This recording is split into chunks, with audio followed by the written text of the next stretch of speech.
Moonlight's Howl by Shantahlia Prescott MacDonald. There it is, the juicy, delicious prey with innocent, dark brown eyes, saliva rapidly flowing from these lethal canine jaws. Stalking in closer, the soft crunch of pure, white snow underneath his paws grew louder and louder. He was lucky tonight that the hunt was easy because the naive prey had made the mistake of standing in the middle of the moonlight's gaze, a spotlight beaming in the centre of a stage. The chase was on. Leaping, swiftly dodging the trees of the murky forest.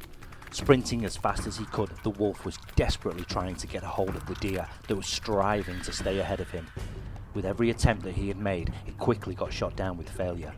The deer was quick, but not quick enough to escape a creature that was built for speed.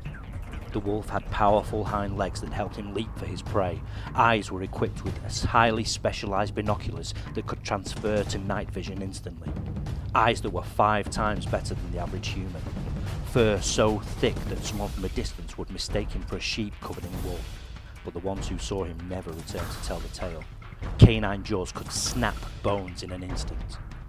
One last attempt. It happened so quickly that the poor defenceless deer didn't even have time to turn around to see it coming. The wolf tearing, ripping and slicing the skin away. The wolf's eyes said a million things at once. The deer's eyes only spoke of the fear of dying. There was no chance the wolf was going to stop, for he was in a feeding frenzy. The deer made the mistake of standing. The wolf bounded off one of the trees onto the back of the now staggering deer.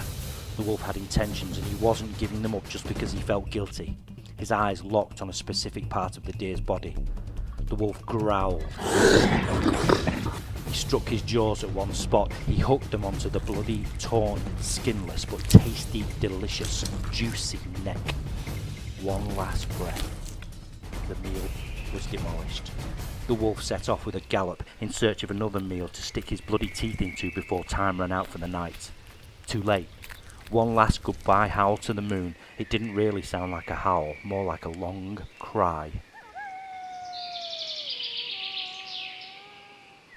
The sun started rising slowly above the horizon. The misty clouds slowly disappearing into the atmosphere. The orange, pink, red and yellow fusion in the sky gave the impression of an eclipse. The transformation begins. He rips off the fur so painfully he scratches himself all over, causing redness and blood pacing down his body. His paws force out hands. His powerful hind legs wriggle out human legs. His eyes go back to being regular, human. He whimpered and moaned. He already missed the hunts and the meals.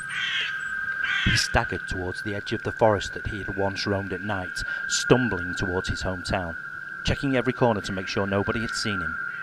Arriving slowly at his house, he leapt into his window. Closing his eyes, he drifted off slowly to bed. He is no longer a powerful, majestic creature, but now a 17-year-old boy. His eyes shine bright, sapphire blue. His hair turns bleach blonde. His clothes torn, covered in molted fur, and he returns to his human life. Until the next full moon.